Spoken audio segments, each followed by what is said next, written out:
Hello दोस्तों, नमस्कार। Welcome to my YouTube channel Jharkhand news Palamu में आप सभी का एक बार फिर से लेटेस्ट न्यूज़ के साथ स्वागत है। दोस्तों, झारखंड में फिर एक नई शिक्षक भर्ती होने जा रहा है और यह भर्ती प्रखंड स्तरीय, पंचायत स्तरीय स्कूलों में सीधी नियुक्ति होगा। इसमें कोई परीक्षा नहीं होगा या फिर परीक्षा होगा या इंटरव्यू के माध्यम से होगा। इस वीडियो में पूरा बताऊंगा दोस्तों। जेटेट पास जो 2016 या 13 पास जो अभ्यर्थी है को मिलेगी सीधी नियुक्ति।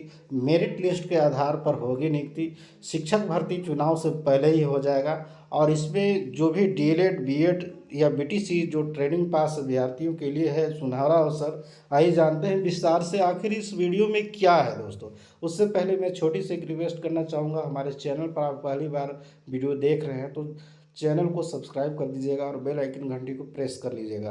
तो चलिए मैं बिना देर किए फटाफट मैं ले चलता हूँ क्या है आज का इम्पोर्टेंट नोटिस और कब ये बहाली होने वाला है, क्या क्या प्रक्रिया होने वाला है, मैं पढ़ के बताता हूँ दोस्तों। तो चलिए मैं दिखाता हूँ। तो दोस्तों देख सकते हैं ये है आपका आज का लेटेस्ट न्यूज़ जो सभी के लिए खास है, जो झारखंड में शिक्षक की तैयारी कर रहे हैं और जिनका सपना है कि हम झारखंड में शिक्षक बने और झारखंड में ही रह करके अपना पंचायत में रह करके पढ़ाने का काम करें और सेवा दें, तो उनके लिए काफ़ी सुनहरा अवसर है दोस्तों। तो चलिए मैं पढ़ के बता देता हूँ एक एक बातें क्या है। देखिए, कैबिनेट के फैसले हैं। 30 प्रस्तावों पर सहमति प्रदान किया गया है, जिसमें 21,189 प्राथमिक स्कूलों में नियुक्ति होंगे घंटी आधारित जनजातीय एवं क्षेत्रीय भाषा के शिक्षक।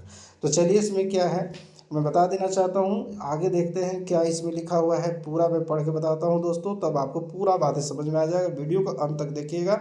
लास्ट में मैं कुछ इसका फैक्ट क्या है मैं पूरा बताऊँगा दोस्तों।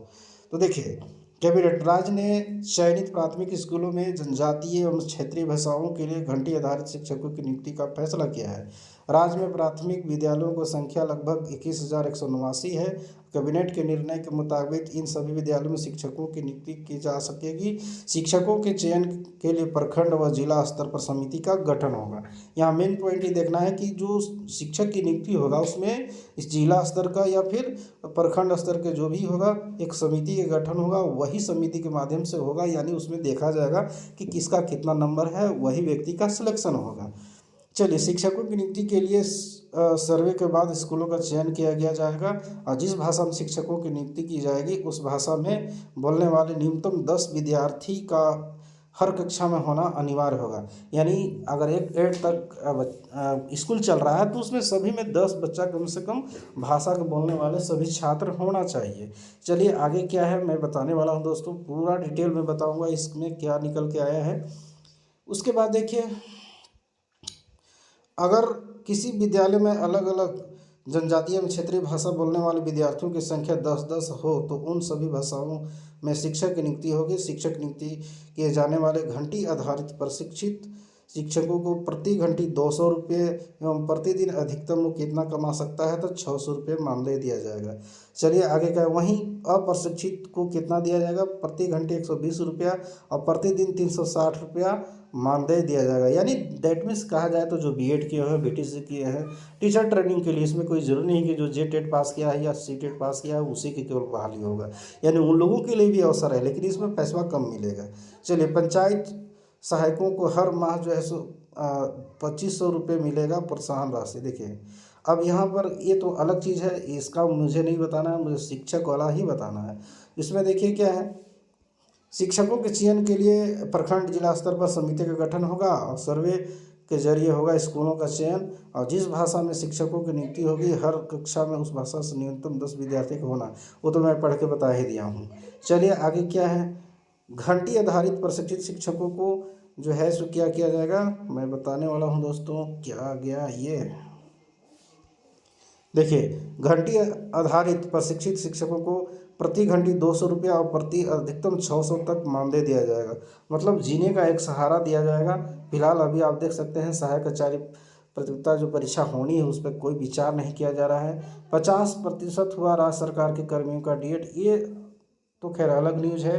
रेंजर ये सारा चीज़ दूसरा चीज़ है। तो ये आपका न्यूज़ निकल के आ रहा है दोस्तों। और भी कई ऐसे सारे चीज़ हैं जिस पर मतलब प्रस्ताव पर मतलब कैबिनेट में प्रस्ताव पर मोहर लग गया है और ये कैबिनेट में पास अगर हो गया है तो ये आप जान जाइए कि उम्मीद रखिए कि इसका होना ज़रूरी है और ये होगा 100%। लेकिन दोस्तों मैं इससे पहले मैं एक और बात बता देना चाहता हूँ दोस्तों, आज से 2 साल पहले भी यही घंटी आधारित शिक्षकों की बहाली के लिए कुछ नोटिफिकेशन निकला था। उस समय भी पेपरबाजी बहुत ज़्यादा हुआ था दोस्तों। लेकिन 2 साल बीत जाने के बाद जगन्नाथ महतो ये भी कहे थे कि हम पारा शिक्षकों को एक बार फिर से बहाली करेंगे, लेकिन वो भी गायब, केवल पेपर में छप के रह गया। तो दोस्तों इस सरकार में पता नहीं क्या हो रहा है, केवल पेपरबाजी हो रहा है, केवल बयानबाजी हो रहा है, केवल संशोधन नियम हो रहा है। न्यू जेटेड कब होगा नहीं होगा इसका भी कोई पता नहीं चल रहा, कैबिनेट में कोई पास नहीं हुआ है।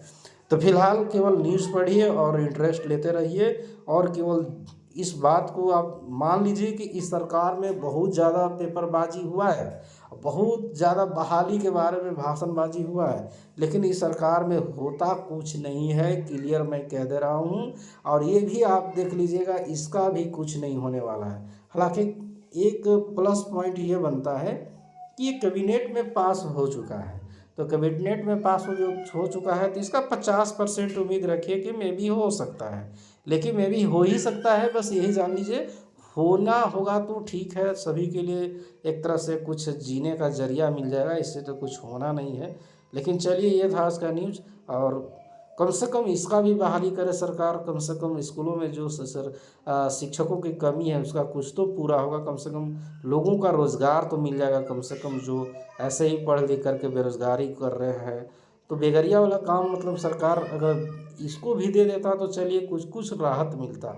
उसके बाद अगर ये अब मैं बताने वाला हूँ कि क्या इसका मतलब मेरिट लिस्ट कैसे बनेगा। इसका मेरिट लिस्ट में सभी 10th से लेकर के अपना जो भी बीएड टीचर ट्रेनिंग या जो भी पास किए होंगे, तो एक चीज़ ये भी बता देते हैं कि अगर इसमें प्लस पॉइंट उसका बनता है जो 2016 में या 2013 में जो टेट पास किए होंगे, जेटेट पास किए होंगे, उसको पहले प्राथमिकता दिया जाएगा। उसके बाद ही नॉन ट्रेनिंग जो टीचर ट्रेनिंग किए हैं और जेटेट नहीं किए हैं, अगर नहीं मिलेगा तब उसे स्थान पर उन लोगों का होगा। लेकिन सबसे पहली बात 2016 या 13 में जो पास किए हैं उन लोगों को प्राथमिकता दिया जाएगा, क्योंकि उनके पास सर्टिफिकेट है और वे शिक्षक बनने योग्य हैं, इसलिए पहले उसकी प्राथमिकता होगी, उसके बाद ही दूसरा कोई को हो सकता है। तो ये था आज के लिए न्यूज़। और लेकिन ये न्यूज़ कितना भरोसेमंद आगे चलता है, लेकिन हाँ एक बात मैं बता देता हूँ कि ये कैबिनेट में पास हुआ है, इसलिए कुछ कुछ आप उम्मीद रखिए कि हो भी सकता है, इसमें कोई शक की बात नहीं है। तो ये था आज के लिए न्यूज़। मैं फिर से एक बार छोटी सी रिक्वेस्ट करना चाहूँगा, हमारे चैनल को अभी भी अगर चैनल को सब्सक्राइब नहीं किए हैं तो चैनल को सब्सक्राइब कर दीजिएगा और बेल आइकन को प्रेस कर लीजिएगा। और बहुत बहुत धन्यवाद हमारे वीडियो का अंत तक देखने के लिए। चलिए फिर मिलेंगे नेक्स्ट वीडियो में अगले नए कुछ अप टू डेट के साथ, तब तक के लिए टेक केयर, बाय बाय।